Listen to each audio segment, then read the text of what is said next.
Welcome back to another episode of Rock Boys Football. Sitting here Sunday morning, getting the rewatch in for Colorado UCF. That's a statement win for Colorado. And the Colorado fans that have been rocking with the boys going back to the winter months and the summer months, as we talked about the offseason acquisitions, the talent that was brought in the transfer portal, there was one thing that we would consistently say. And that is Coach Prime identified what went wrong in 2023, addressed it in the transfer portal, but that lazy media narrative continued to be Colorado's not good enough in the trenches.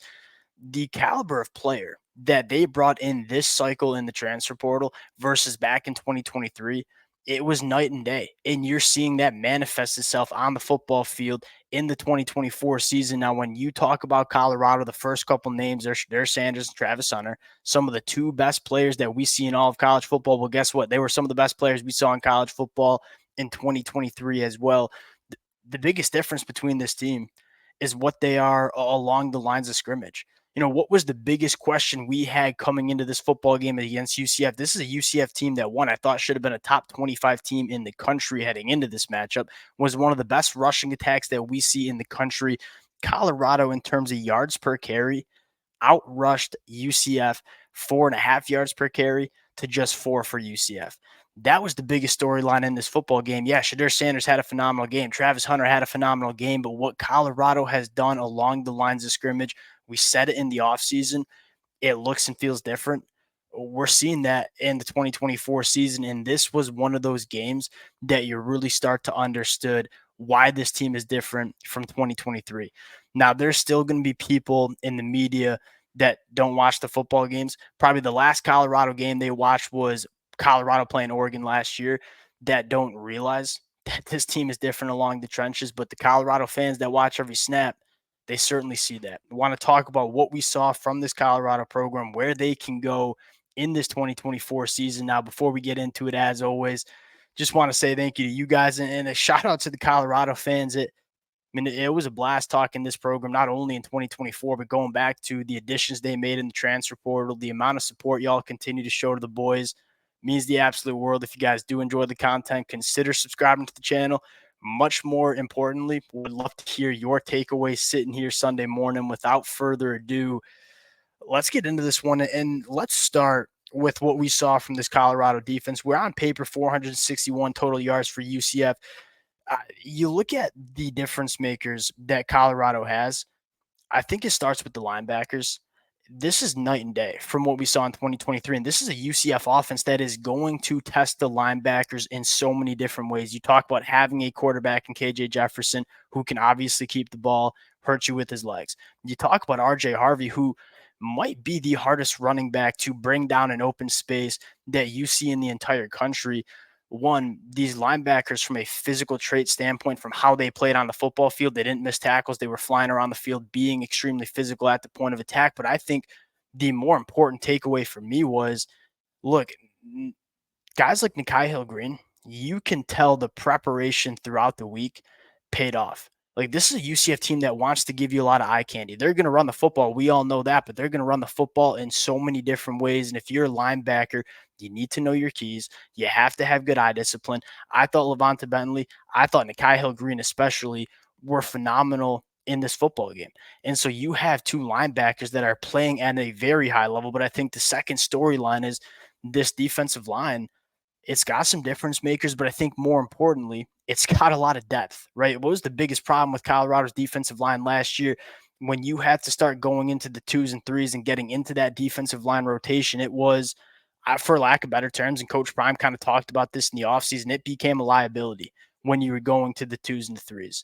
You look at Colorado now, filtering in that defensive line. You got a lot of guys that are power four caliber guys along the lines of scrimmage. Having Chidozie back was huge. I mean, if you wanted him for one game all season, you probably wanted him against UCF because you know they're going to run the football. Chidozie is an absolute monster, not necessarily in terms of what you're going to see on the box score. Like, he's not going to light it up for 3.5 sacks and 2.5 tackles for loss, but the dirty work that he does, taking on double teams, keeping his linebackers free.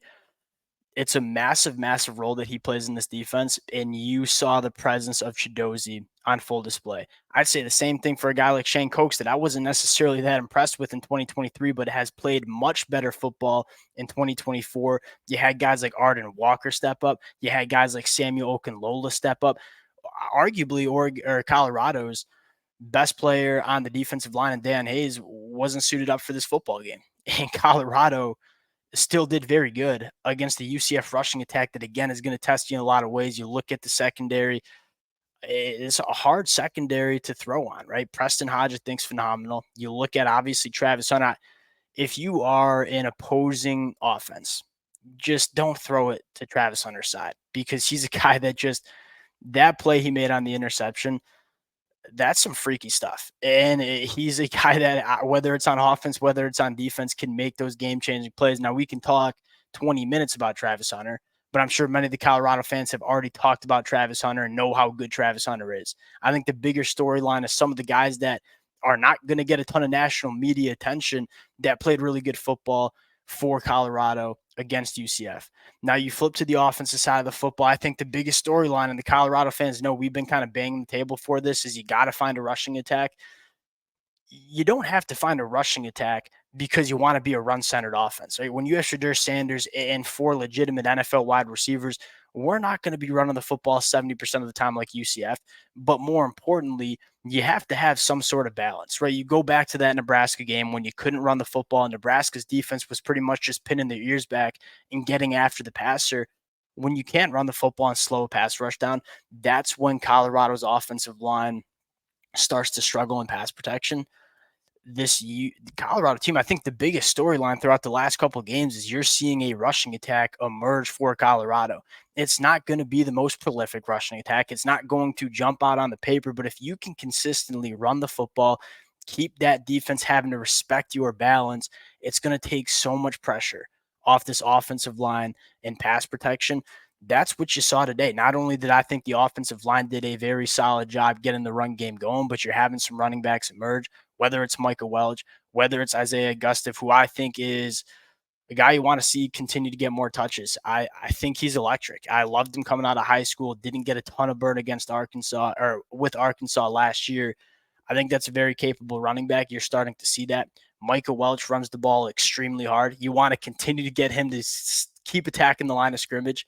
You can sometimes see that freshman in him wanting to bounce it out.